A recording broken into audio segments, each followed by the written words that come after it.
നമസ്കാരം. 24 എല്ലാ പ്രിയപ്പെട്ട പ്രേക്ഷകർക്കും മോർണിംഗ് ന്യൂസിലേക്ക് സ്വാഗതം. ഇന്ന് സെപ്റ്റംബർ 12 വെള്ളിയാഴ്ചയാണ്. ചിങ്ങം 27. ഇന്ന് ചട്ടമ്പിസ്വാമി ജയന്തിയാണ്. കേരള സമൂഹത്തിന്റെ നവോത്ഥാനത്തിന് തുടക്കം കുറിച്ചവരിൽ പ്രധാനിയായിരുന്നു ചട്ടമ്പിസ്വാമികൾ. അനാചാരങ്ങളിലും അന്ധവിശ്വാസങ്ങളിലും പൊറുതിമുട്ടിയ സമൂഹത്തിന് ആത്മവിശ്വാസവും സ്വാതന്ത്ര്യ ബോധവും പകർന്ന നേതാവായിട്ടാണ് ചട്ടമ്പി സ്വാമികളെ വിലയിരുത്തുന്നത്. CPIM മുൻ ജനറൽ സെക്രട്ടറി സീതാറാം യെച്ചൂരി ഓർമ്മയായിട്ട് ഇന്നേക്കൊരു വർഷം. പ്രായോഗിക കമ്മ്യൂണിസ്റ്റ് ആയിരുന്ന സീതാറാം യെച്ചൂരി രാജ്യത്തെ മതേതര ചേരിയുടെ ശക്തമായ സാന്നിധ്യമായി ശ്രദ്ധേയനായിരുന്നു.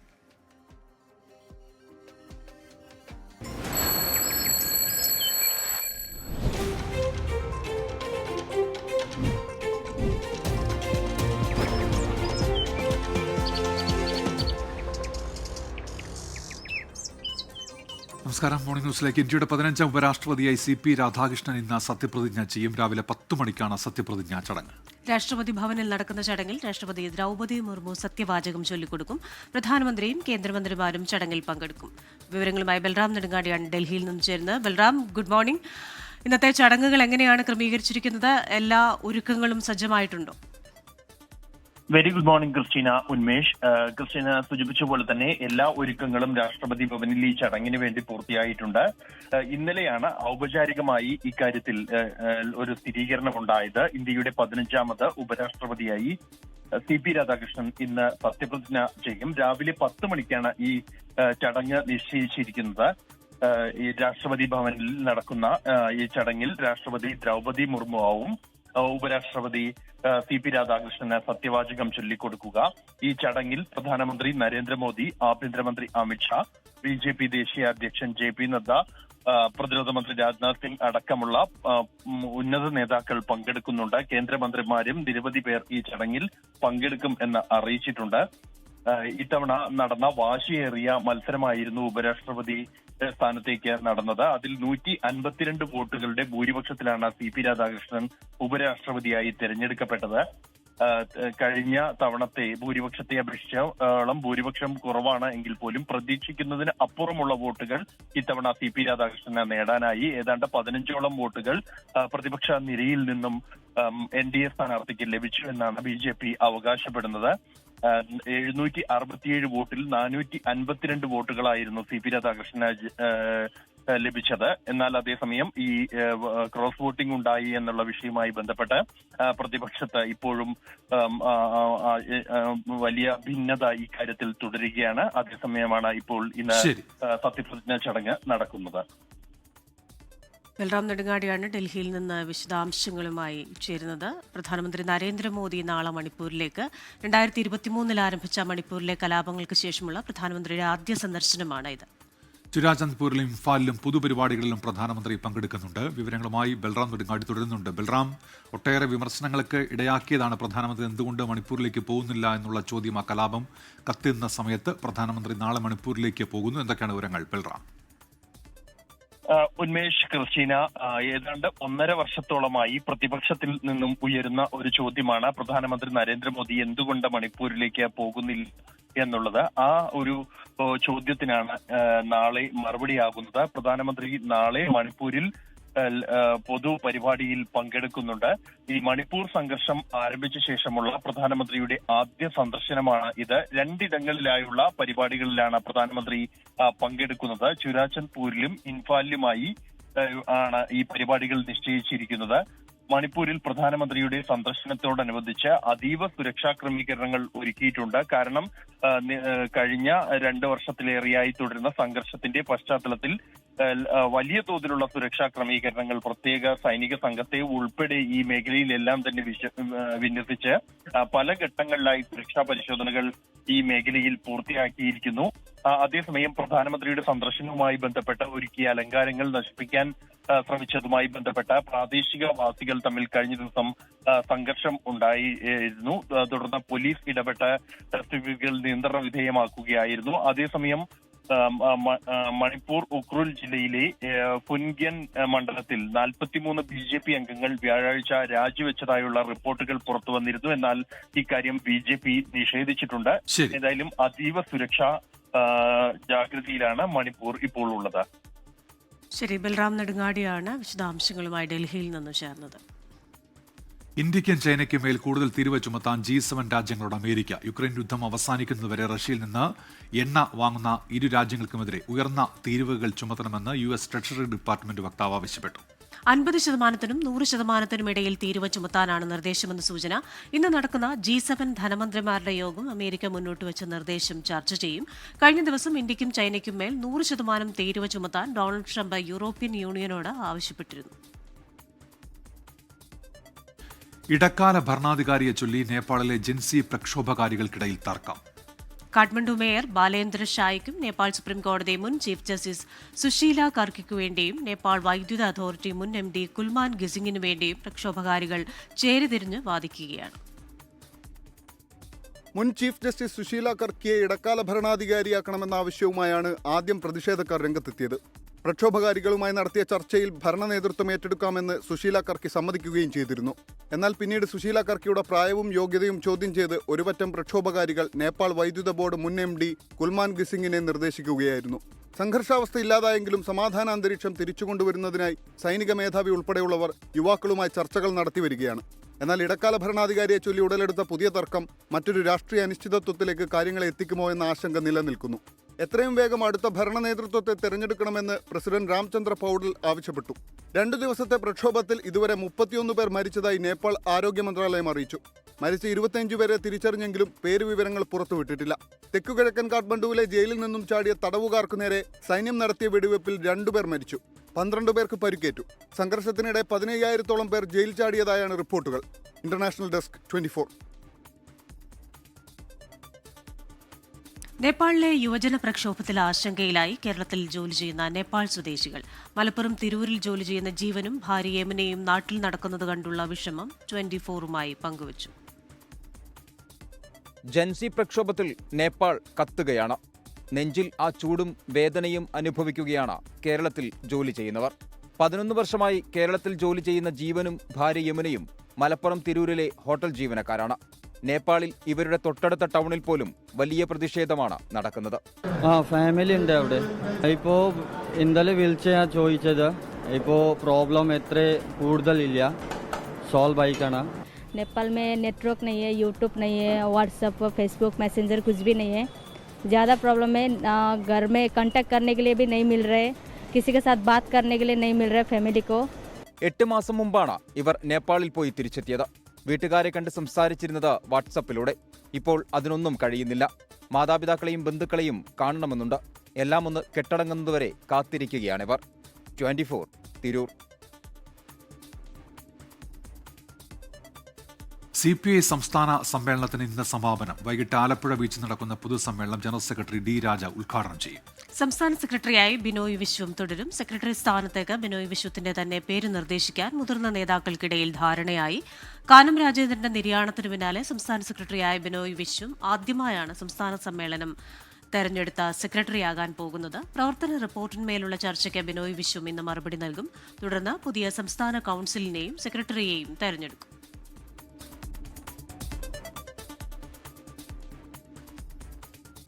CPIM മുൻ ജനറൽ സെക്രട്ടറി സീതാറാം യെച്ചൂരി ഓർമ്മയായിട്ട് ഇന്നേക്ക് 1 വർഷം. ദേശീയ രാഷ്ട്രീയത്തിൽ ഇടത് അനിവാര്യത ഉറപ്പിച്ചു നിർത്തിയ നേതാവായിരുന്നു യെച്ചൂരി.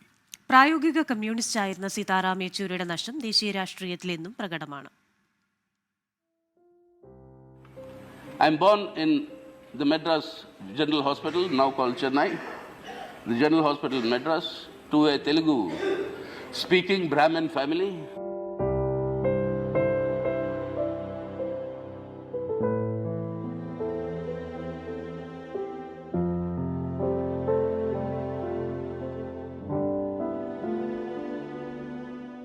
പ്രതിസന്ധികളിൽ പ്രതിപക്ഷത്തിന്റെ ട്രബിൾ ഷൂട്ടറായിരുന്നു സീതാറാം യെച്ചൂരി.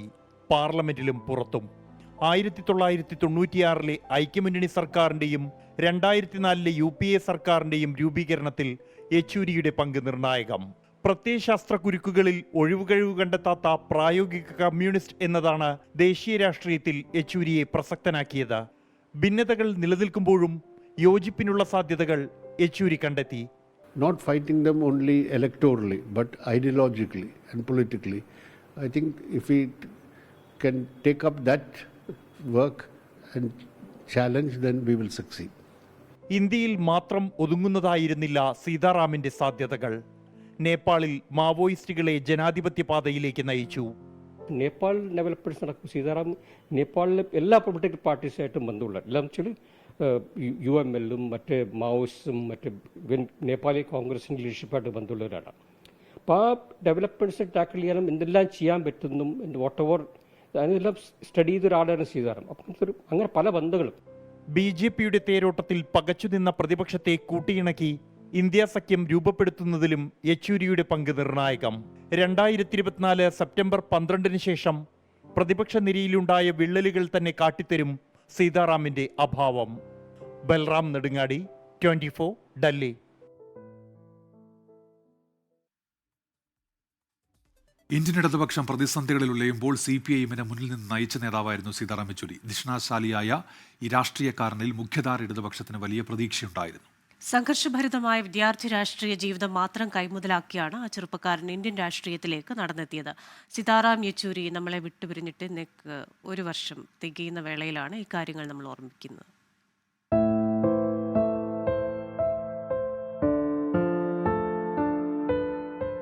അടിയന്തരാവസ്ഥ കാലത്താണ് സീതാറാം യെച്ചൂരി JNU-വിൽ വിദ്യാർത്ഥിയായി എത്തുന്നത്. 1974-ൽ തീക്ഷ്ണമായ യൗവനത്തിൽ യെച്ചൂരി SFI അംഗമായി. രാജ്യത്തെമ്പാടും നടന്ന സമരങ്ങൾ ഇന്ദിരാഗാന്ധിക്കെതിരെയായിരുന്നു. JNU-വിലും അങ്ങനെ തന്നെ. JNU-വിന്റെ അന്നത്തെ ചാൻസലർ കൂടിയായിരുന്നു ഇന്ദിരാഗാന്ധി. 1977-ൽ തിരഞ്ഞെടുപ്പ് പരാജയത്തിനു പിന്നാലെ ഇന്ദിരാഗാന്ധിയുടെ വസതിയിലേക്ക് SFI-യുടെ നേതൃത്വത്തിൽ സമരം നടന്നു. പുറത്തുവന്ന ഇന്ദിരാഗാന്ധിയുടെ മുന്നിൽ വെച്ച് തങ്ങൾ തയ്യാറാക്കിയ പ്രമേയം യെച്ചൂരി വായിച്ചു കേൾപ്പിച്ചു. ദിവസങ്ങൾക്കുള്ളിൽ ഇന്ദിരാഗാന്ധി ചാൻസലർ സ്ഥാനത്തു നിന്നും രാജിവെച്ചു. 1977-78 കാലയളവിൽ തുടർച്ചയായി 3 തവണ യെച്ചൂരി JNU വിദ്യാർത്ഥി യൂണിയൻ പ്രസിഡന്റായി തിരഞ്ഞെടുക്കപ്പെട്ടു. 1975-ൽ CPIM അംഗത്വത്തിലേക്ക്. 1988-ൽ നടന്ന 13-ാം പാർട്ടി കോൺഗ്രസിൽ കേന്ദ്ര സെക്രട്ടേറിയറ്റ് അംഗം. 1992-ൽ പോളിറ്റ് ബ്യൂറോ അംഗമായി. ഒടുവിൽ 2015-ൽ പാർട്ടി സെക്രട്ടറിയായി. 9 വർഷക്കാലം പാർട്ടി അഖിലേന്ത്യാ സെക്രട്ടറിയായി തുടർന്നു.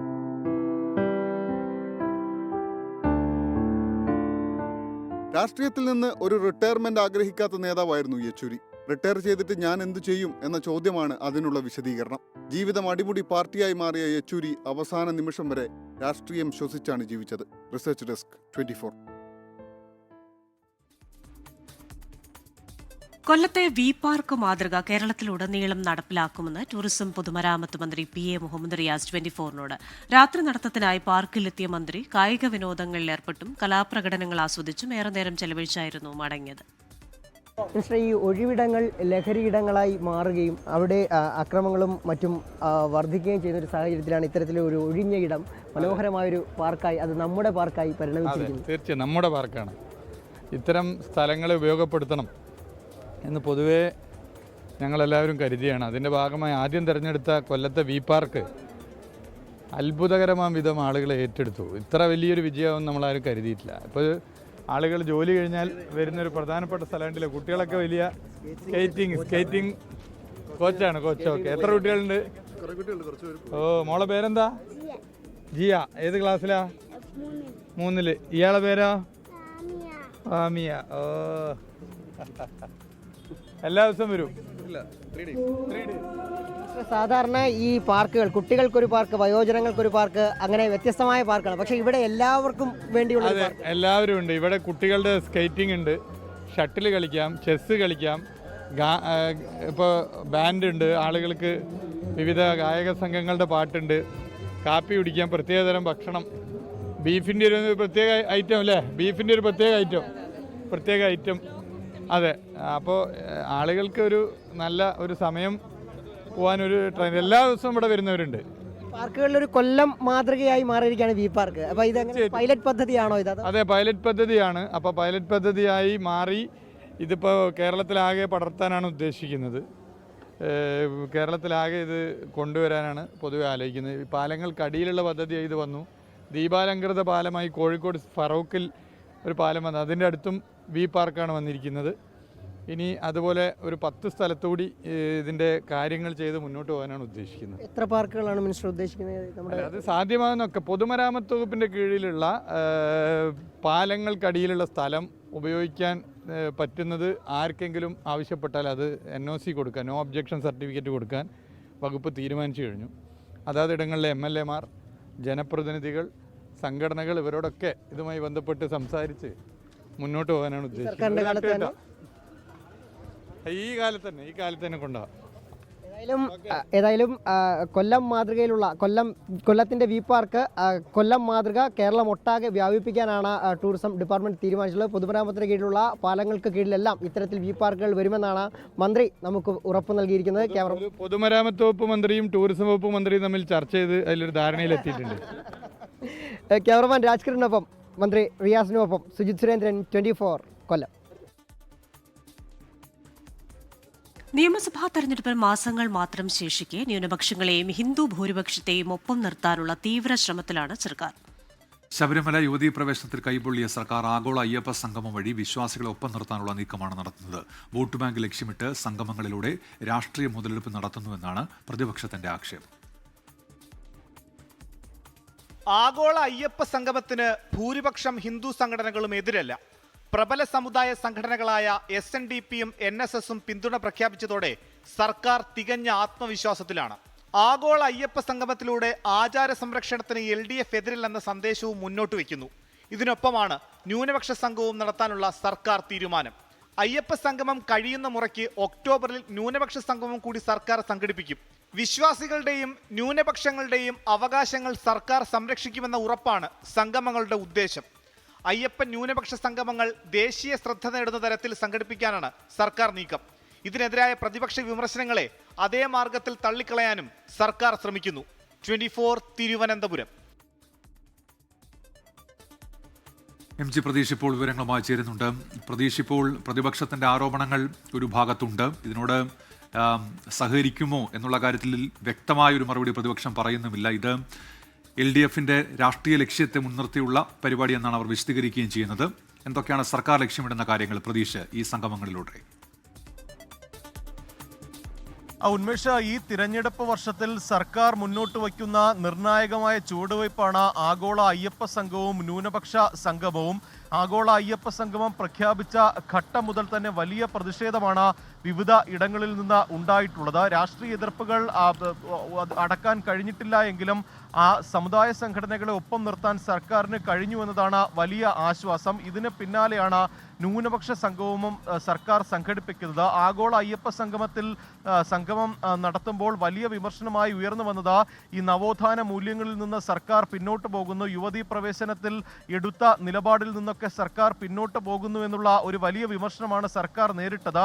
ഒപ്പം ഒരു വിഭാഗത്തെ പ്രീതിപ്പെടുത്താനുള്ള നീക്കമായി ഇതിനെ പലരും വിമർശിക്കുകയും ചെയ്തു. പക്ഷേ അത്തരത്തിലുള്ള വിമർശനങ്ങളെയൊക്കെ തന്നെ തള്ളിക്കളയുന്നതിന് വേണ്ടിയാണ് ഇപ്പോൾ ന്യൂനപക്ഷത്തെ ഒപ്പം നിർത്താനുള്ള ഒരു നീക്കവും സർക്കാരിന്റെ ഭാഗത്ത് നിന്ന് ഉണ്ടാകുന്നത്. ന്യൂനപക്ഷ സംഗമം വഴി ന്യൂനപക്ഷങ്ങളുടെ ക്ഷേമം, ഒപ്പം ന്യൂനപക്ഷ സമുദായങ്ങൾ നേരിടുന്ന വെല്ലുവിളികൾ ചർച്ചയാക്കുകയാണ് സർക്കാർ ലക്ഷ്യമിടുന്നത്. ഈ തദ്ദേശ തെരഞ്ഞെടുപ്പ് വരാനിരിക്കുന്നു, അതിന് പിന്നാലെ തന്നെ നിയമസഭാ തെരഞ്ഞെടുപ്പ് വരാനിരിക്കുന്നു. അതുകൊണ്ട് തന്നെ ഇതൊക്കെ മുന്നിൽ കണ്ടുള്ള സർക്കാരിന്റെ ഒരു നീക്കമായി തന്നെയാണ് പ്രധാനമായും രാഷ്ട്രീയ വിദഗ്ധർ ഇതിനെ വിലയിരുത്തുന്നത്. പക്ഷേ അപ്പോഴും വലിയ എതിർപ്പും ഒപ്പം വിമർശനവുമായി പ്രതിപക്ഷം രണ്ട് സംഗമത്തിനെതിരെയും രംഗത്ത് വരുന്നുണ്ട്. കാരണം ഈ വോട്ട് ബാങ്ക് ലക്ഷ്യമിട്ടാണ് സർക്കാർ ഇത്തരത്തിൽ ഒരു സംഗമങ്ങൾ നടത്തുന്നത് എന്നുള്ള ഒരു വിമർശനമാണ് പ്രതിപക്ഷം ഉന്നയിക്കുന്നത്. അയ്യപ്പ സംഗമത്തെ വിമർശിച്ച അതേ നിലപാടിൽ തന്നെയായിരിക്കും ന്യൂനപക്ഷ സംഗമത്തെയും പ്രതിപക്ഷം കാണുക. എന്തായാലും ഈ അയ്യപ്പ സംഗമത്തിന് പിന്നാലെ തന്നെ കൊച്ചിയിലോ കോഴിക്കോടോ ന്യൂനപക്ഷ സംഗമം നടത്താനാണ് സർക്കാർ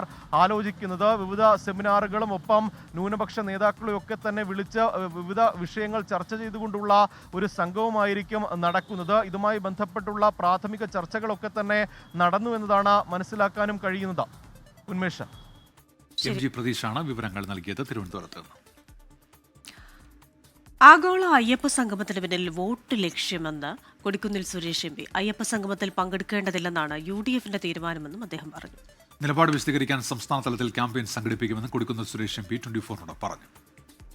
ശബരിമലയുടെ വികസനം ലക്ഷ്യമാക്കി സംസ്ഥാന സർക്കാർ സംഘടിപ്പിക്കുന്ന ആഗോള സംഗമത്തിൽ പങ്കെടുക്കേണ്ടതെന്ന് തീരുമാനിക്കേണ്ടത് UDF സംസ്ഥാന നേതൃത്വമാണ്. ഇപ്പോൾ UDF എടുത്തിരിക്കുന്ന തീരുമാനം അതിൽ പങ്കെടുക്കേണ്ടതാണ്. UDF-ൻ്റെ നിലപാട്, ഈ അയ്യപ്പ സംഘവുമായി ബന്ധപ്പെട്ട UDF-ൻ്റെ നിലപാട് ജനങ്ങളോട് വിശദീകരിക്കാൻ, വിശ്വാസികളോട് വിശദീകരിക്കാൻ UDF സംസ്ഥാന തലത്തിൽ വളരെ പ്രചരണം നടത്തുന്നതിനായിട്ട് തീരുമാനിച്ചിട്ടുണ്ട്. എല്ലാ ജില്ലകളിലും അതിൻ്റെ ഒരു ക്യാമ്പയിൻ നടത്താൻ തീരുമാനിച്ചിട്ടുണ്ട്. പൊതുയോഗങ്ങൾ നടത്തി UDFിൻ്റെ നിലപാട് വിശദീകരിക്കാനുള്ള തീരുമാനമെടുത്തിട്ടുണ്ട്. സുജിത് സുരേന്ദ്രൻ ഇപ്പോൾ കൊട്ടാരക്കരയിൽ നിന്ന് വിവരങ്ങളുമായി ചേരുന്നുണ്ട്. സുജിത്ത്, എന്താണ് കൊടിക്കുന്നിൽ പറയുന്നത്? Unmesh, Christina, good morning. ഈ 9 വർഷം ശബരിമലയുടെ വികസനം വേണമെന്ന് തോന്നാത്തവർക്ക് ഇപ്പോൾ ഇത്തരത്തിലൊരു ബോധോദയം ഉണ്ടായതിനു പിന്നിൽ വോട്ട് ലക്ഷ്യം ആണ് എന്നാണ് ഈ കൊടിക്കുന്നിൽ സുരേഷ് ആഗോള അയ്യപ്പ സംഘവുമായി ബന്ധപ്പെട്ട് പറയുന്നത്. സർക്കാരിൻ്റെ അയ്യപ്പ സംഗമത്തിനെതിരെ UDF ശക്തമായ ക്യാമ്പയിൻ സംഘടിപ്പിക്കുമെന്നും അദ്ദേഹം പറയുന്നു. അത് കാരണം ഒപ്പം തന്നെ ഇത് എന്തുകൊണ്ടാണ് ഇത്തരത്തിൽ UDF ഈ പരിപാടിയിൽ നിന്നും വിട്ടുനിൽക്കുന്നത് എന്നുള്ള കാര്യം വിശ്വാസികളെ അടക്കം ക്യാമ്പയിനിലൂടെ അറിയിക്കും. അതിനായി പ്രത്യേക യോഗങ്ങൾ ഓരോ ജില്ലാ തലത്തിലും ജില്ലാ അടിസ്ഥാനത്തിലും വിളിച്ച യോഗങ്ങൾ വിളിച്ചാകും ഇത് അറിയിക്കുക എന്നുള്ളതാണ് പറയുന്നത്. ശബരിമലയുടെ വികസനത്തിന് വേണ്ടി ഒന്നും ചെയ്യാത്ത ഒരു സർക്കാരാണിത്. അതിനുശേഷം അങ്ങനെയുള്ള ഒരു സർക്കാർ 9 വർഷത്തിന് ശേഷം ഇങ്ങനെയൊരു ആഗോള അയ്യപ്പ സംഗമം സംഘടിപ്പിക്കുമ്പോൾ അതിനു പിന്നിൽ വോട്ട് ലക്ഷ്യം മാത്രമാണെന്നും അതുപോലെ തന്നെ ശബരിമലയെ തകർക്കാൻ വേണ്ടി ശ്രമിച്ചവരാണ് ഈ സർക്കാർ എന്നുമാണ് പറയുന്നത്. അതുപോലെ ശബരിമലയുടെ ഇത്തരത്തിലുള്ള ഒരു നേരത്തെ ശബരിമലയിൽ നടത്തിയ യുവതീ പ്രവേശന വിഷയവുമായി ബന്ധപ്പെട്ടുള്ള അത്തരം വിഷയങ്ങളിലൊക്കെ തന്നെ വിശ്വാസികൾക്കൊപ്പം നിന്നത് UDF മാത്രമാണ്. UDF ആണ് വിശ്വാസികൾക്കൊപ്പം നിന്നത്. ആ വിശ്വാസ സംരക്ഷണം ഏറ്റെടുത്തതും UDF ആണെന്നും കൊടിക്കുന്നിൽ സുരേഷ് പറയുന്നു. ഏതായാലും ഈ വിഷയത്തിൽ ആഗോള അയ്യപ്പ സംഗമവുമായി ബന്ധപ്പെട്ട് UDF ഇപ്പോൾ സ്വീകരിച്ചിട്ടുള്ള നിലപാട് അതിനോടൊപ്പം അത് കൃത്യമായി ജനങ്ങളിലേക്ക് എത്തിക്കും എന്നുള്ള കാര്യമാണ് കൊടിക്കുന്നിൽ സുരേഷ് പറഞ്ഞു വെക്കുന്നത്. സുരേന്ദ്രനാണ് വിവരങ്ങൾ നൽകിയത്. ശബരിമലയിലെ ദ്വാരപാലക ശില്പങ്ങളിലെ സ്വർണം പൂശിയ പാളികൾ ഹൈക്കോടതി അനുമതിയില്ലാതെ അറ്റകുറ്റപ്പണിക്ക് കൊണ്ടുപോയതിൽ റിപ്പോർട്ട് ഹൈക്കോടതി ഇന്ന് വീണ്ടും പരിഗണിക്കും.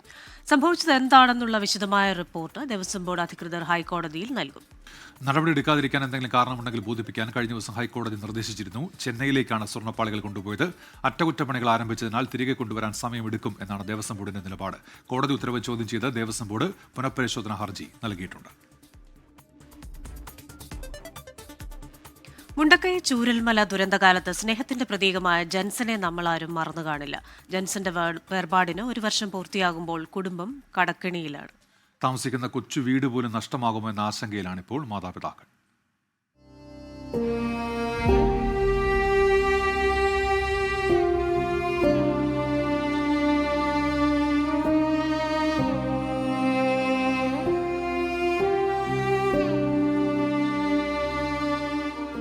നഷ്ടങ്ങളുടെ കടലിൽ പോലും സ്നേഹം നിലകൊള്ളുന്നു എന്നതിന്റെ തെളിവായിരുന്നു ജെൻസൺ.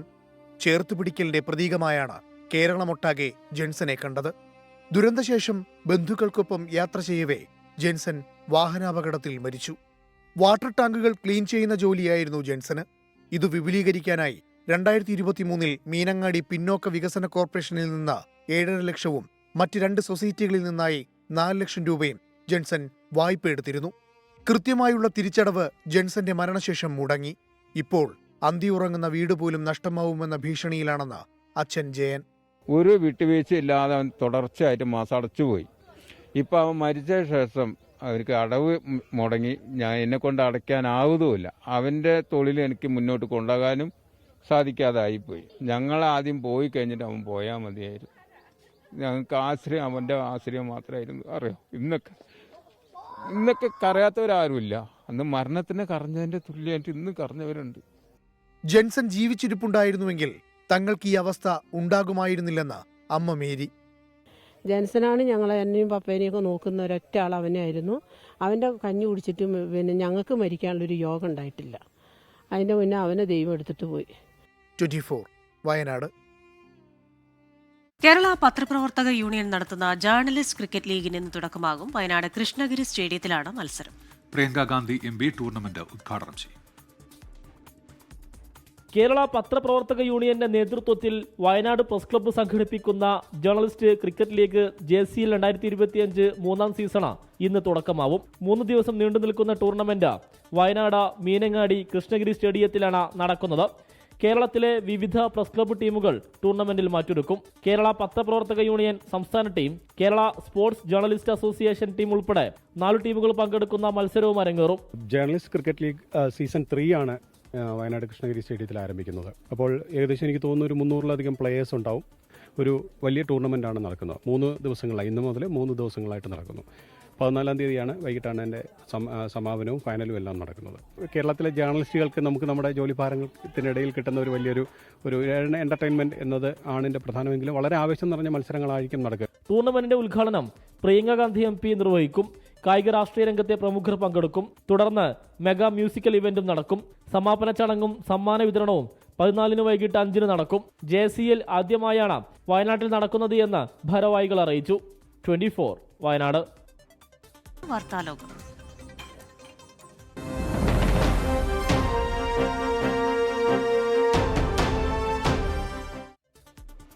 ഇന്ത്യക്കും ചൈനയ്ക്കും മേൽ കൂടുതൽ തീരുവ ചുമത്താൻ G7 രാജ്യങ്ങളോട് അമേരിക്ക. യുക്രൈൻ യുദ്ധം അവസാനിക്കുന്നതുവരെ റഷ്യയിൽ നിന്ന് എണ്ണ വാങ്ങുന്ന ഇരു രാജ്യങ്ങൾക്കുമെതിരെ ഉയർന്ന തീരുവ ചുമത്തണമെന്ന് US ട്രഷറി ഡിപ്പാർട്ട്മെന്റ് വക്താവ്. 50%-നും 100%-നും ഇടയിൽ തീരുവ ചുമത്താനാണ് നിർദ്ദേശമെന്ന സൂചന. വിവരങ്ങളുമായി അമേരിക്കയിലെ ന്യൂജേഴ്സിയിൽ നിന്ന് മധു കൊട്ടാരക്കരയാണ് ചേരുന്നത്. മധു, ഗുഡ് ഈവനിങ്. ഒരു വശത്ത് ഈ പ്രശ്നത്തിനൊരു പരിഹാരമാകുമെന്ന ചില സൂചനകൾ, ഇന്ത്യയും അമേരിക്കയും തമ്മിൽ സൗഹാർദ്ദ ചർച്ചകൾ വീണ്ടും നടക്കുമെന്ന ചില റിപ്പോർട്ടുകൾ. അതേസമയം തന്നെ യൂറോപ്യൻ യൂണിയനോടും മറ്റു രാജ്യങ്ങളോടും G7 രാജ്യങ്ങളോടും ഒക്കെ റഷ്യയ്ക്കും ഇന്ത്യക്കും ചൈനയ്ക്കുമെതിരെ തീരുവ ചുമത്തണമെന്ന് ട്രംപ് പറയുന്നു. യഥാർത്ഥത്തിൽ എന്താണ് ട്രംപിന്റെ ഉദ്ദേശം? ക്രിസ്റ്റിന, യഥാർത്ഥത്തിൽ ട്രംപിന്റെ പ്രധാന വിഷയം റഷ്യ ചർച്ചയ്ക്കായിട്ട് വരാതെ അകന്നു പോകുന്നതാണ്. റഷ്യയെ എങ്ങനെയെങ്കിലും തുടർ ചർച്ചകൾക്കായിട്ട് കൊണ്ടുവരാനുള്ള ഒരു ശ്രമമാണ്. ഇന്ത്യക്ക് മേലെയുള്ള തീരുവയും ആ വ്യാപാര കരാറും ഇത് രണ്ടും രണ്ട് വിഷയങ്ങളായിട്ടാണ് കാണേണ്ടത്. കഴിഞ്ഞ ദിവസം യൂറോപ്യൻ രാജ്യങ്ങളോട് അമേരിക്ക ഇന്ത്യക്കും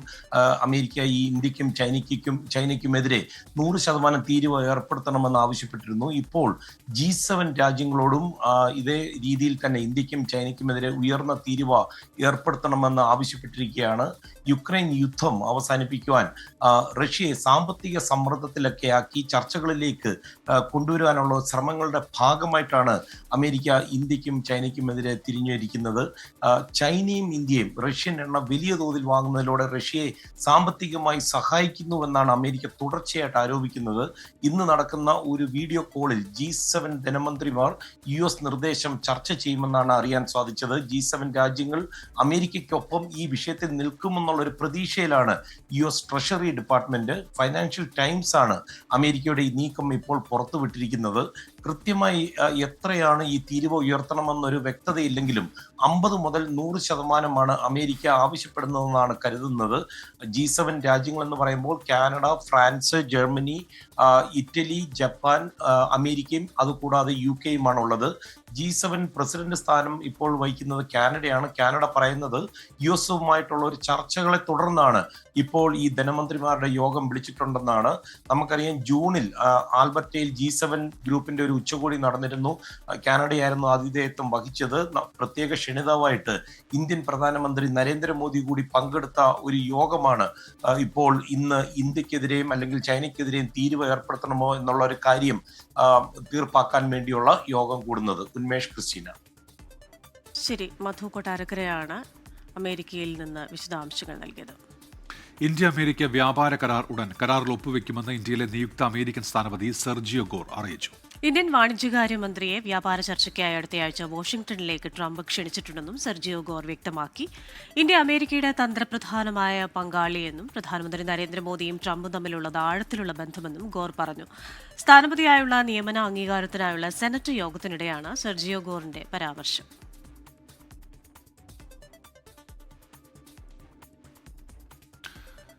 ഖത്തറിൽ ഇസ്രയേൽ ആക്രമണത്തിൽ കൊല്ലപ്പെട്ടവർക്ക്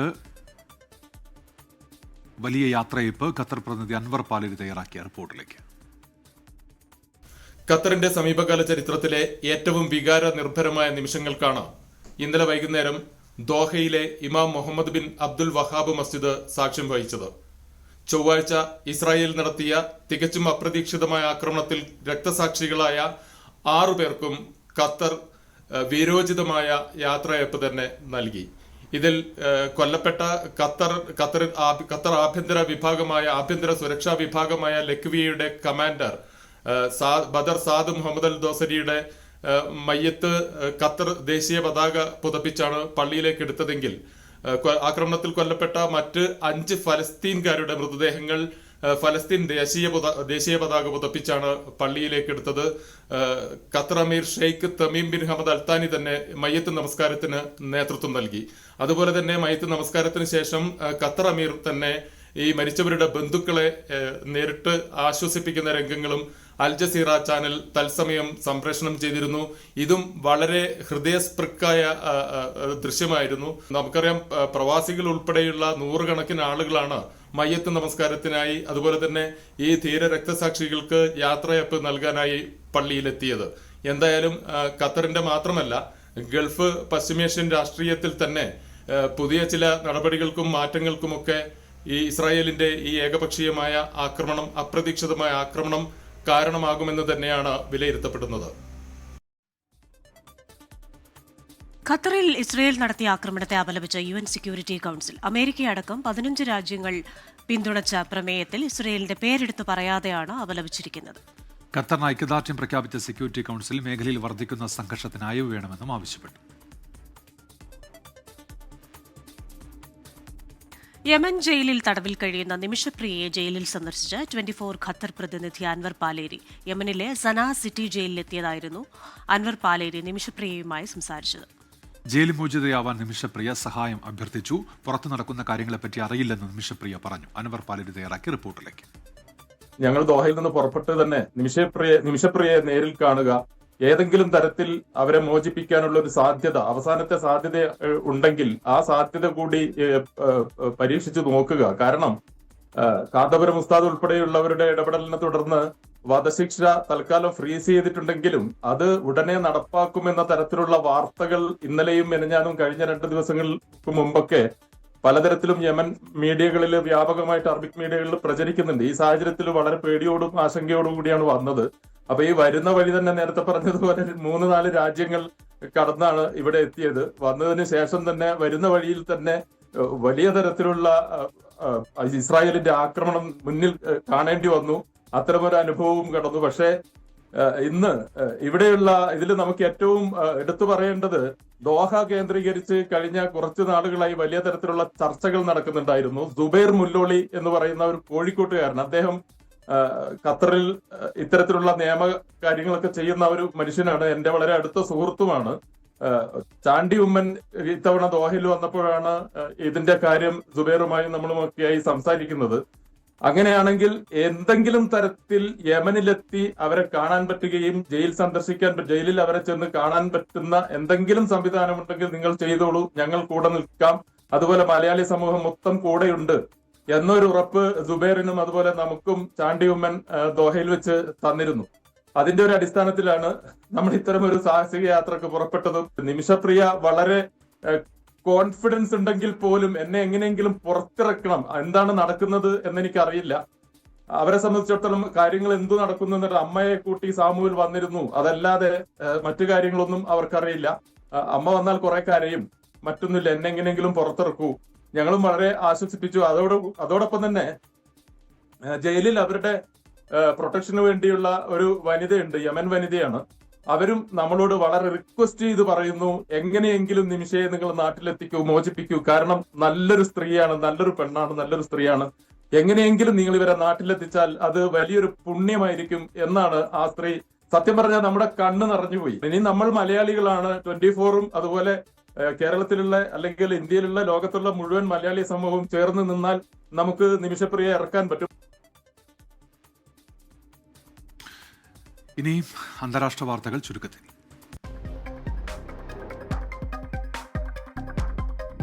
ഗസയിൽ ആക്രമണം തുടർന്ന ഇസ്രായേൽ. ഇന്നലെ നടന്ന ആക്രമണത്തിൽ 53 പേർ കൊല്ലപ്പെട്ടു. ഇതിൽ 19 പേരും മരുന്നിനും ഭക്ഷണത്തിനും വേണ്ടി കാത്തുനിന്നവർ. റഷ്യയുടെ ഡ്രോൺ വെടിവെച്ചിട്ടതിന് പിന്നാലെ പോളണ്ടിന് നൽകുന്ന സൈനിക സഹായങ്ങൾ വർദ്ധിപ്പിക്കാൻ നാറ്റോ രാജ്യങ്ങളുടെ നീക്കം. പോളണ്ടിന് 3 റഫേൽ യുദ്ധവിമാനങ്ങൾ നൽകുമെന്ന് ഫ്രാൻസ്. കലാപത്തിന് പിന്നാലെ നേപ്പാളിലെ ജയിലിൽ നിന്ന് രക്ഷപ്പെട്ടത് 13,000 തടവ് പുള്ളികൾ. ജയിൽ ചാടി ഇന്ത്യയിലേക്ക് കടക്കാൻ ശ്രമിച്ച 60 കുറ്റവാളികളെ ഇന്ത്യൻ അതിർത്തി രക്ഷാസേന പിടികൂടി. ക്യൂബയിൽ വീണ്ടും ബ്ലാക്ക് ഔട്ട്. വൈദ്യുത നിലയങ്ങൾ പ്രവർത്തനരഹിതമായി. ക്യൂബയിൽ ഈ വർഷം ഉണ്ടാകുന്ന 5ാമത്തെ സമ്പൂർണ്ണ വൈദ്യുതി മുടക്കമാണ് ഇത്. US വലതുപക്ഷ ആക്ടിവിസ്റ്റ് ചാർലി കിർക്കിന്റെ കൊലയാളിയെന്ന് സംശയിക്കുന്ന ആളുടെ ചിത്രം പുറത്തുവിട്ട FBI. കൊലയാളിയെ പിടികൂടാനുള്ള ശ്രമം ഊർജിതമാണെന്നും FBI വ്യക്തമാക്കി.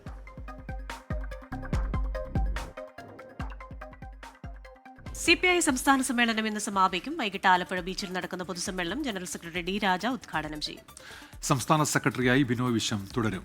വിശദാംശങ്ങളുമായി ഇപ്പോൾ അശ്വിൻ പാലാഴി ചേരുന്നുണ്ട് ആലപ്പുഴയിൽ നിന്ന്. അശ്വിൻ, എന്തൊക്കെയാണ് വിവരങ്ങൾ? ക്രിസ്ത്യന 3 ദിവസം നീണ്ടുനിന്ന CPIയുടെ സംസ്ഥാന സമ്മേളനത്തിനാണ് ഇന്ന് തിരശ്ശീല വീഴുന്നത്. ഇന്ന് അവസാനിക്കുമ്പോൾ കൗൺസിൽ തെരഞ്ഞെടുപ്പും ഒപ്പം സെക്രട്ടറി തെരഞ്ഞെടുപ്പും ഉണ്ടാകും. ഒരുപക്ഷെ തെരഞ്ഞെടുപ്പിലേക്ക് പോകാനുള്ള സാധ്യത ഇല്ല എന്നുള്ളത് തന്നെയാണ് ഏറ്റവും ഒടുവിലും പുറത്തു വരുന്ന വിവരം. ബിനോയ് വിശ്വത്തിന് തന്നെ ഐക്യകണ്ഠേന അദ്ദേഹത്തെ തന്നെ സെക്രട്ടറിയെ തിരഞ്ഞെടുക്കാനുള്ള തീരുമാനമാണ് നിലവിൽ എടുത്തിരിക്കുന്നത്. നേരത്തെ K. പ്രകാശ് ബാബുവിനെ സെക്രട്ടറി സ്ഥാനത്തേക്ക് പരിഗണിക്കണമെന്ന് ചില ആളുകൾ ആവശ്യം ഉന്നയിച്ചെങ്കിലും പാർട്ടിയിൽ ഒരു മത്സരമുണ്ടാക്കി നേതൃസ്ഥാനത്തേക്ക് വരാൻ താല്പര്യമില്ല എന്ന് അദ്ദേഹം അറിയിച്ചതോടുകൂടിയാണ് പൂർണ്ണമായ മത്സരത്തിനുള്ള സാധ്യത ഇല്ലാതായിരിക്കുന്നത്. ഒപ്പം K. ഇസ്മയിൽ പക്ഷം ഇപ്പോൾ പാർട്ടിയിൽ അത്ര വലിയ പിടിപാടുള്ള അല്ലെങ്കിൽ വലിയ സാന്നിധ്യമുള്ള ഒരു പക്ഷമല്ലാതായതും ഈ തെരഞ്ഞെടുപ്പ് ഇല്ലാതെ സെക്രട്ടറിയെ തെരഞ്ഞെടുത്ത് മുന്നോട്ട് പോകാനുള്ള ഒരു കാര്യത്തിന് വഴിതെളിച്ചിട്ടുണ്ട്. ഒപ്പം കഴിഞ്ഞ കാനൻ രാജന്റെ മരണത്തിന് പിന്നാലെയാണ് ഇദ്ദേഹം ബിനോയ് വിശ്വം സെക്രട്ടറിയെ തിരഞ്ഞെടുക്കപ്പെട്ടത്. അതിനുശേഷം ഒരു സമ്മേളനം തെരഞ്ഞെടുത്ത സെക്രട്ടറിയായി തുടരാനുള്ള ഒരു സാധ്യതകൾ തന്നെ അദ്ദേഹത്തിന് ഉണ്ട്. അത് ആത്മവിശ്വാസം വർദ്ധിപ്പിച്ച് CPI മുന്നോട്ട് നയിക്കാനുള്ള ഒരു കരുത്തായി ഈ സമ്മേളനം അദ്ദേഹത്തെ തെരഞ്ഞെടുത്താൽ ഉണ്ടാകും. എന്തായാലും ഇന്ന് കൗൺസിൽ തെരഞ്ഞെടുപ്പ് അടക്കം നടക്കുകയാണ്. 75 വയസ്സ് എന്നുള്ള പ്രായപരിധിക്ക് മാറ്റമില്ല എന്നുള്ളതും പ്രധാനപ്പെട്ട കാര്യമാണ്. കഴിഞ്ഞ ദിവസങ്ങളിൽ സംഘടനാ രാഷ്ട്രീയ റിപ്പോർട്ടുകളിലടക്കം സർക്കാരിനെതിരെ രൂക്ഷ വിമർശനം ഉണ്ടായെങ്കിലും സർക്കാരിനെ ക്രിയാത്മകമായി മുന്നോട്ട് കൊണ്ടുപോകാനുള്ള എല്ലാ ഇടപെടലുകൾക്കും CPI പൂർണ്ണ പിന്തുണ നൽകും എന്നുകൂടി അറിയിച്ചിട്ടുണ്ട്. എന്തായാലും വൈകുന്നേരം 5 മണിയോടുകൂടിയാണ് സമാപന സമ്മേളനം ജനറൽ സെക്രട്ടറി D. രാജ ഉദ്ഘാടനം ചെയ്യുന്നത്. അശ്വിൻ പാലാഴിയാണ് ആലപ്പുഴയിൽ നിന്ന് വിവരങ്ങൾ നൽകിയത്. പാതിവില തട്ടിപ്പിൽ അന്വേഷണം പാതിവഴിയിൽ നിലച്ചു. മുഖ്യപ്രതിയായ അനന്തു കൃഷ്ണന്റെ ബന്ധുക്കൾക്കെതിരെ എടുത്ത കേസിലും പുരോഗതിയില്ല. പ്രത്യേക അന്വേഷണ സംഘത്തെ പിരിച്ചുവിട്ടതോടെ കേസ് ഇല്ലാതാകുമെന്ന ആശങ്കയിലാണ് പരാതിക്കാർ. പാതിവില തട്ടിപ്പിൽ മുഖ്യപ്രതിയായ അനന്തുകൃഷ്ണന് പുറമെ ബന്ധുക്കൾക്ക് പങ്കുണ്ടെന്ന കണ്ടെത്തലിന് പിന്നാലെയാണ് അനന്തുവിന്റെ സഹോദരി അടക്കമുള്ളവരെ പ്രതി ചേർത്തത്. ഇടുക്കി കാഞ്ഞാർ പോലീസ് രജിസ്റ്റർ ചെയ്ത കേസിൽ പ്രാഥമിക അന്വേഷണം നടന്നെങ്കിലും തുടർ നടപടികൾ ഉണ്ടായിട്ടില്ല. കേസിന്റെ പുരോഗതി ആരാഞ്ഞ് പരാതിക്കാർ കോടതിയെ സമീപിച്ചു. അന്വേഷണം പുരോഗമിക്കുന്നു എന്ന് മാത്രമാണ് കോടതിയിൽ നൽകിയ മറുപടി. ഇതോടെ നഷ്ടപ്പെട്ട പണം തിരികെ കിട്ടുന്ന കാര്യത്തിൽ വീട്ടമ്മമാർക്ക് പ്രതീക്ഷയും നഷ്ടപ്പെട്ടു. ഒരു ബൾക്കായിട്ട് 1 കോടി രൂപ ഒരു ബാങ്കിൽ നിന്ന് വിഡ്രോ ചെയ്തെങ്കിൽ ആ ഡേറ്റിൽ വെച്ച് ആരാണ് വിഡ്രോ എന്ന് നോക്കിയാൽ അവരെ ഫോളോ ചെയ്താൽ നിസ്സാരമായി, ഞാൻ പറഞ്ഞ 8 മാസമൊന്നും വേണ്ട, ഇവർ മനസ്സുകൊണ്ട് വിചാരിച്ചാൽ 1 മാസത്തിനുള്ളിൽ ഇതിനകത്ത് പണം എവിടെ പോയി എന്നും ഈ പണത്തിന് തട്ടിപ്പുകൾ എങ്ങനെയാണ് നടന്നതെന്നും കണ്ടുപിടിക്കാൻ സാധിക്കും. അത് ഗവൺമെന്റ് വിചാരിക്കണം, അതോടൊപ്പം തന്നെ പ്രതിപക്ഷവും വിചാരിക്കണം. കേസിന്റെ സ്വഭാവം പരിഗണിക്കാതെ ക്രൈംബ്രാഞ്ച് ജില്ലാ യൂണിറ്റുകൾക്ക് അന്വേഷണം നൽകിയത് പ്രതികൂലമായി ബാധിക്കുമെന്നാണ് നിയമവിദഗ്ധരും വിലയിരുത്തുന്നത്. പരാതികൾക്ക് സഹായത്തിന് രാഷ്ട്രീയ കക്ഷികൾ പോലും ഇടപെടാതായതോടെ ആം ആദ്മി പാർട്ടി സമരം ഏറ്റെടുക്കുകയാണ്. തുടർ നിയമസഹായങ്ങളടക്കം ഉറപ്പുവരുത്തി വിഷയം സജീവമാക്കാനാണ് ആം ആദ്മി പാർട്ടിയുടെ തീരുമാനം. 24 ഇടുക്കി. തൃശൂരിൽ ജനകീയ വിഷയങ്ങൾ കേട്ടറിഞ്ഞ് കേന്ദ്രമന്ത്രി സുരേഷ് ഗോപിയുടെ കലിംഗ് സൗഹാർദ്ദ വികസന സംവാദം. ആലപ്പുഴയിൽ എയിംസ് വരാനാണ് സാധ്യതയെന്നും കച്ചവട താൽപര്യം മുൻനിർത്തി സംസ്ഥാന സർക്കാർ അട്ടിമറിക്കാൻ നോക്കിയാൽ സമരത്തിന് ഇറങ്ങുമെന്നും സുരേഷ് ഗോപി. MP ആയിരുന്നിട്ട് പോലും പദ്ധതികൾ നടപ്പാക്കാൻ പഞ്ചായത്ത് സെക്രട്ടറിമാരെ അടക്കം സഹിക്കേണ്ട ഗതികേടിലാണ് താനെന്നും സുരേഷ് ഗോപി പറഞ്ഞു. പുള്ളിലാണ് കലുങ്ക് സൗഹൃദ സംഗമം തുടങ്ങിയത്. മാഞ്ഞുപോകുന്ന നാട്ടുകൂട്ട സംസ്കാരത്തെ തിരിച്ചു കൊണ്ടുവരികയാണ് തന്റെ ലക്ഷ്യമെന്ന് കേന്ദ്രമന്ത്രി സുരേഷ് ഗോപി. BJP നേതാവും നടനുമായ ദേവൻ ചടങ്ങിൽ പങ്കെടുത്തു. എയിംസ് ആലപ്പുഴയിൽ വരാനാണ് സാധ്യത എന്ന് സുരേഷ് ഗോപി. എയിംസിനെ സംബന്ധിച്ച് കേരളത്തിൽ അതിന് യോഗ്യമായ ഒരു സമൂഹമുള്ളത് ആലപ്പുഴയിൽ തന്നെയാണ്. ഞാൻ ജയിച്ചത് തൃശ്ശൂരിൽ നിന്നാണ്. ഞാൻ ഒരു വാഗ്ദാനവും തന്നിട്ടില്ല. ഞാൻ ഇപ്പോഴും തൃശ്ശൂരിനും വേണം എന്ന് ഞാൻ സ്വാർത്ഥത ഉന്നയിക്കില്ല. തുടർച്ചയായി ഉണ്ടാകുന്ന വെള്ളപ്പൊക്ക വിഷയവും കുടിവെള്ള പ്രശ്നങ്ങളും കർഷകരുടെ ബുദ്ധിമുട്ടുകളും കേന്ദ്രമന്ത്രിക്ക് മുന്നിൽ നാട്ടുകാർ അവതരിപ്പിച്ചു. വെള്ളപ്പൊക്കത്തിന് ശാശ്വത പരിഹാരം കാണുന്നതിനു വേണ്ടി പ്രത്യേക പഠന സംഘത്തെ നിയോഗിച്ചിട്ടുണ്ടെന്ന് സുരേഷ് ഗോപി പറഞ്ഞു. ചെമ്മാപ്പിള്ളിയിൽ നടന്ന 2ാമത്തെ സൗഹൃദ സംവാദ സദസ്സിൽ സുരേഷ് ഗോപിക്കൊപ്പം വേദി പങ്കിട്ടത് സംവിധായകൻ സത്യൻ അന്തിക്കാട്. രാഷ്ട്രീയ താല്പര്യങ്ങളുടെ പുറത്തല്ല കലുങ്ക് സൗഹൃദ കൂട്ടായ്മ എന്ന് പറയുമ്പോഴും സുരേഷ് ഗോപി തന്റെ രാഷ്ട്രീയം പറഞ്ഞു. 3800 കോടിയാണ് സാസ്കി എന്ന് പറയുന്ന ഒരു സ്കീമിൽ ഇന്ത്യയിൽ ആകമാനം ഒരു സ്റ്റേറ്റിന് 2 പ്രോജക്റ്റ് വെച്ച് കേരളത്തിന് 2 പ്രോജക്റ്റ് തന്നു. അതിൽ 2ൽ 1 വെറും പൊട്ടയായിരുന്നു.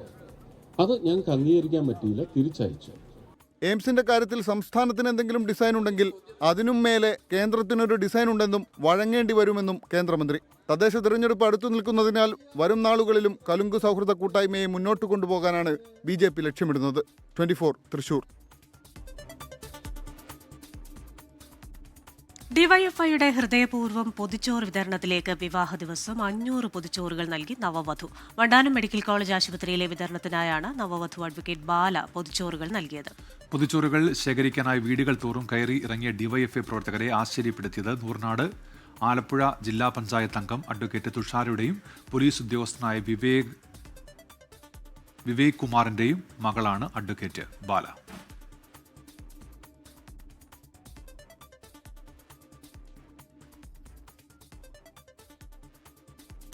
ഇനി ചില അറിയിപ്പുകൾ.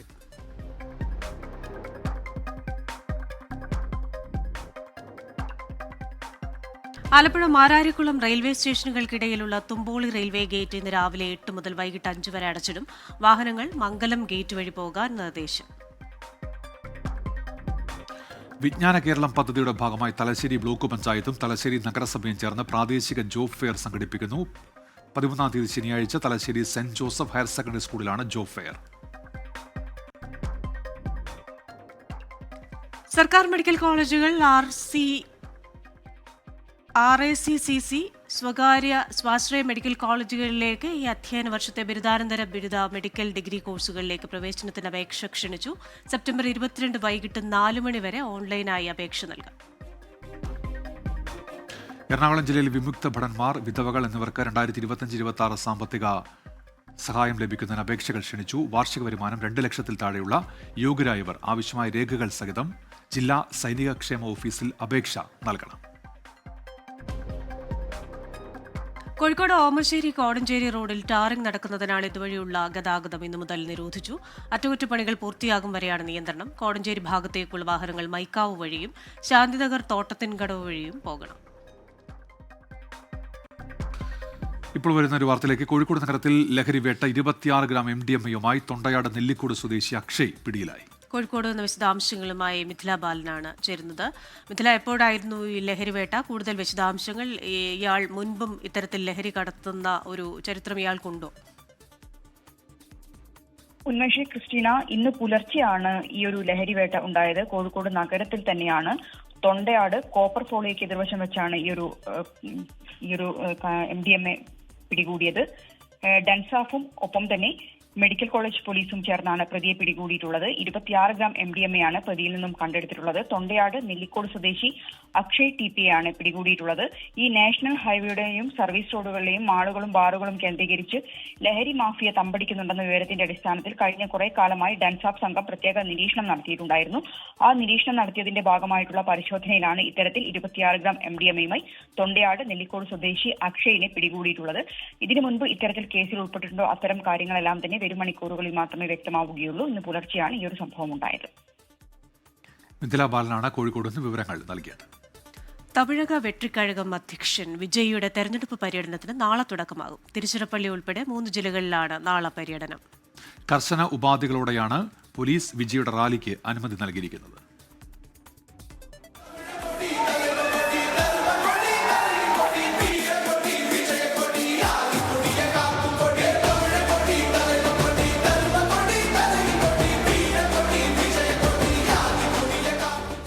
പാർട്ടിയെ ശക്തിപ്പെടുത്തുക, പാർട്ടിയും രാഷ്ട്രീയക്കാരനെന്ന വിമർശനം മാറ്റിയെടുക്കുക, ഒപ്പം AIADMK-യിലെയും NDA-യിലെയും പൊട്ടിത്തെറിയിലൂടെ അപ്രതീക്ഷിതമായി ഉരുത്തിരിഞ്ഞുവന്ന രാഷ്ട്രീയ സാഹചര്യം പരമാവധി മുതലെടുക്കുക.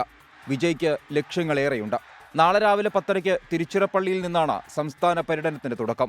കർശന ഉപാധികളാണ് പോലീസ് മുന്നോട്ട് വച്ചിരിക്കുന്നത്. പരിപാടിയിൽ പങ്കെടുക്കുന്നവരെല്ലാം 9:30 പ്രസംഗവേദിക്കരികിലെത്തണം. വിജയ് റോഡ് ഷോ നടത്താൻ പാടില്ല. വിജയുടെ വാഹനത്തിനൊപ്പം 6 വാഹനങ്ങൾ മാത്രമേ പാടുള്ളൂ. 10:35 പ്രസംഗം ആരംഭിച്ചാൽ 11 മണിക്ക് അവസാനിപ്പിക്കണം. ഇങ്ങനെ പോകുന്നു നിബന്ധനകൾ. തിരുച്ചിറപ്പള്ളിക്ക് ശേഷം പെരമ്പലൂർ, അരിയല്ലൂർ ജില്ലകളിലും വിജയ് എത്തും. ശനിയാഴ്ചകളിൽ മാത്രമാണ് പര്യടനം. BJP മുൻ അധ്യക്ഷൻ K. അണ്ണാമല അടക്കമുള്ളവർ ഇതിനെ കളിയാക്കിയിരുന്നു. ആരാധക കൂട്ടത്തിനപ്പുറം ജനങ്ങളിലേക്കെത്താൻ സംസ്ഥാന പര്യടനം ഉപകാരപ്പെടുമെന്നാണ് വിജയുടെയും TVK-യുടെയും പ്രതീക്ഷ. 24 ചെന്നൈ. അനധികൃത സ്വത്ത് സമ്പാദന പരാതിയിൽ റിപ്പോർട്ട് തള്ളിയ വിജിലൻസ് കോടതി വിധിക്കെതിരെ DGP MR അജിത് കുമാർ നൽകിയ അപ്പീൽ അപ്പീൽ ഹർജി ഹൈക്കോടതി ഇന്ന് പരിഗണിക്കും. കഴിഞ്ഞ തവണ ഹർജി പരിഗണിച്ചപ്പോൾ തുടർ നടപടികൾക്ക് സ്റ്റേ നൽകിയിരുന്നു. അന്വേഷണവും കോടതി നടപടിക്രമങ്ങളുമായി ബന്ധപ്പെട്ട നിയമപ്രശ്നങ്ങളുണ്ടെന്നായിരുന്നു ഹൈക്കോടതിയുടെ പ്രാഥമിക നിരീക്ഷണം. MR അജിത്കുമാറിനെതിരെ വിജിലൻസിന് ലഭിച്ച പരാതിയിൽ അന്വേഷണം നടത്തിയത് ഡിവൈഎസ്പി റാങ്കിലുള്ള കീഴുദ്യോഗസ്ഥനാണ്. സല്യൂട്ട് ചെയ്യേണ്ടയാളെ എങ്ങനെ ചോദ്യം ചെയ്യാനാകുമെന്ന് കോടതി ചോദിച്ചിരുന്നു. കേസിൽ മുൻ MLA PV അൻവർ കക്ഷി ചേർന്നിട്ടുണ്ട്. അങ്കമാലിയിൽ കൂലി വർധന ആവശ്യപ്പെട്ട് ഒരു വിഭാഗം തൊഴിലാളികൾ നടത്തുന്ന ബസ് സമരം 2ാം ദിവസത്തിലേക്ക് കടന്നു. തൊഴിലാളികളും ബസ് ഉടമകളും തമ്മിൽ നടന്ന ചർച്ചയിൽ തീരുമാനമായില്ല. സമരം ശക്തമാക്കാനാണ് തൊഴിലാളികളുടെ തീരുമാനം. വിവരങ്ങളുമായി കൊച്ചിയിൽ നിന്ന് റാഫി കരീമാണ് ചേരുന്നത്. Rafi, good morning. പ്രദേശത്തുകൂടെയുള്ള യാത്ര ചെയ്യുന്നവർക്ക് വളരെ വലിയ പ്രയാസമുണ്ടാക്കുമെന്ന് മനസ്സിലാക്കുന്നു. എന്തായാലും സമരം ശക്തമാക്കാനാണല്ലോ തൊഴിലാളികളുടെ തീരുമാനം.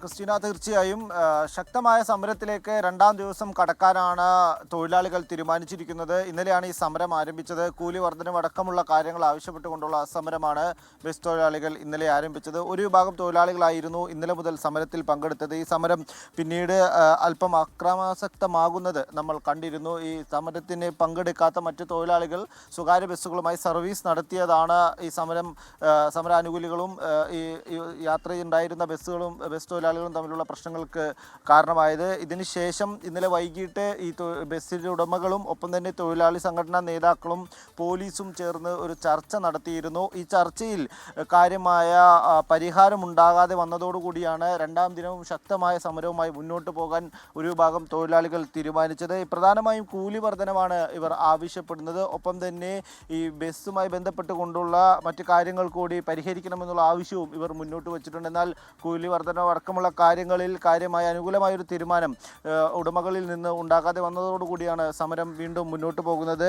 ഇന്നും ശക്തമായ സമരം നടത്താൻ തന്നെയാണ് ഈ തൊഴിലാളികളുടെ തീരുമാനം. ഒരു തരത്തിലും ബസ് സർവീസുകൾ നടത്താൻ അനുവദിക്കില്ല എന്നുള്ളതാണ് തൊഴിലാളികൾ പറയുന്നത്. ഒപ്പം തന്നെ ഏതെങ്കിലും തരത്തിലുള്ള ബസ് സർവീസുകൾ നടത്തിയാൽ അത് റോഡിൽ തടയുമെന്നും തൊഴിലാളികൾ പറയുന്നുണ്ട്. ഇന്നലെ ഇത്തരത്തിൽ സർവീസ് നടത്തിയ 2 ബസ്സുകളാണ് ഈ തൊഴിലാളികൾ അടിച്ചു തകർത്തത്. ഡാലിയ എന്ന ബസ്സും ഒപ്പം തന്നെ മറ്റൊരു സ്വകാര്യ ബസ്സും തൊഴിലാളികൾ ആക്രമിക്കുന്ന ഒരു സാഹചര്യം പോലും ഇന്നലെ ഉണ്ടായി. എന്തായാലും സമരം കൂടുതൽ ശക്തമാകുന്നതോടെ പെരുമ്പാവൂർ, അങ്കമാലി, കാലടി, മഞ്ഞപ്ര, ചാലക്കുടി മേഖലകളിൽ ഗതാഗതം, അതായത് ആളുകളുടെ പൊതുഗതാഗതത്തെ കാര്യമായി ഇത് ബാധിക്കും. ഈ വിദ്യാർത്ഥികളും ഒപ്പം തന്നെ ജോലിക്ക് പോകാൻ ഉള്ള ആളുകളും എല്ലാം പുറത്തേക്ക് ഇറങ്ങുന്ന ഒരു സമയമാണ്. അവരുടെ യാത്രയ്ക്ക് ഏറ്റവും അധികം സഹായിക്കുന്നത് ഈ സ്വകാര്യ ബസ്സുകളാണ്. ഈ റൂട്ടിലാണ് ഏറ്റവും അധികം സ്വകാര്യ ബസ്സുകൾ സർവീസ് നടത്തുന്നതും. അപ്പോൾ ഇത്തരത്തിൽ സ്വകാര്യ ബസ് സമരം 2ാം ദിവസത്തിലേക്ക് കടന്നിരിക്കുകയാണ്. ആ മേഖലയിലെ യാത്രക്കാർ ഇന്നും വലയും. ഇപ്പോൾ വരുന്ന ഒരു വാർത്തയിലേക്ക് കൂടി. സിക്കിമിൽ മണ്ണിടിച്ചിൽ 4 പേർ മരിച്ചു, 3 പേരെ കാണാതായി. അവിടെ രക്ഷാപ്രവർത്തനം പുരോഗമിക്കുന്നുവെന്ന വാർത്ത ബൽറാം നെടുങ്ങാടി അറിയിക്കുന്നുണ്ട്. മറ്റു വാർത്തയിലേക്ക്. രാഹുൽ മാങ്കൂട്ടത്തിനെതിരായ ലൈംഗിക ആരോപണ കേസിൽ നിയമസഭാ സമ്മേളനത്തിന് മുമ്പേ പുരോഗതി കണ്ടെത്താൻ അന്വേഷണ സംഘം. നിയമോപദേശത്തിന്റെ അടിസ്ഥാനത്തിലായിരിക്കും തുടർ നടപടികൾ. റിനിയെ പരാതിക്കാരിയാക്കുന്നതിൽ തീരുമാനമെടുക്കും. MG പ്രതീഷ് ഉണ്ട് തിരുവനന്തപുരത്ത് നിന്ന്. പ്രതീഷ്, വിവരങ്ങൾ.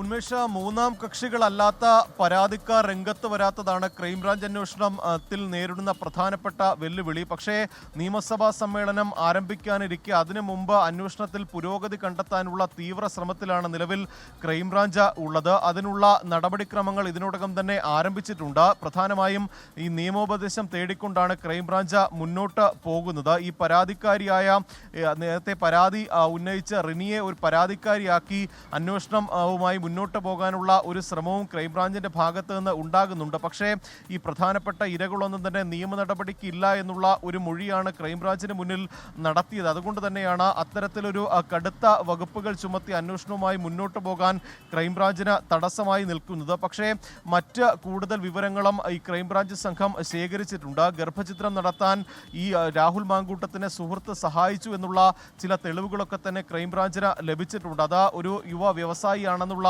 ഒരു നിഗമനത്തിലാണ് നിലവിൽ അന്വേഷണ സംഘമുള്ളത്. ഇദ്ദേഹത്തിൽ നിന്നുൾപ്പെടെ കൂടുതൽ വിവരങ്ങൾ തേടിക്കൊണ്ടായിരിക്കും തുടർ അന്വേഷണം നടക്കുന്നത്. എന്തായാലും നിയമസഭാ സമ്മേളനത്തിന് മുമ്പ് നിലവിലെ അന്വേഷണത്തിൽ കാര്യമായൊരു പുരോഗതി കണ്ടെത്താനാണ് ക്രൈംബ്രാഞ്ചും ശ്രമിക്കുന്നത്. ഉന്മേഷം. ശരി, MG പ്രതീഷാണ് തിരുവനന്തപുരത്ത് നിന്ന് വിവരങ്ങൾ നൽകിയത്. കൊച്ചിയിൽ ലഹരിക്കടിമയായ മകൻ അമ്മയെ കുത്തി പരിക്കേൽപ്പിച്ചു. കൊച്ചി നഗരസഭാ മുൻ കൗൺസിലർ ഗ്രേസി ജോസഫിനാണ് കുത്തേറ്റത്. ഗ്രേസി ജോസഫിന്റെ മകൻ ഷെഫിനാണ് മദ്യലഹരിയിൽ അമ്മയെ കുത്തിയത്. ഗ്രേസിയും മകനും തമ്മിൽ മുൻപും പ്രശ്നങ്ങളുണ്ടായിരുന്നു. ലഹരി ഉപയോഗിച്ച് മകൻ വീട്ടിലെത്തി ബഹളമുണ്ടാക്കുന്ന പതിവായിരുന്നു. ഇതിന്റെ തുടർച്ചയായാണ് ആക്രമണം ഉണ്ടായത്. ഗ്രേസി ജോസഫിന്റെ കൈക്കും വയറിനും പരിക്കേറ്റിട്ടുണ്ട്. ആക്രമണശേഷം മകൻ ഷെഫിൻ ഒളിവിലാണ്. സംഭവത്തിൽ എറണാകുളം നോർത്ത് പോലീസ് അന്വേഷണം ആരംഭിച്ചു.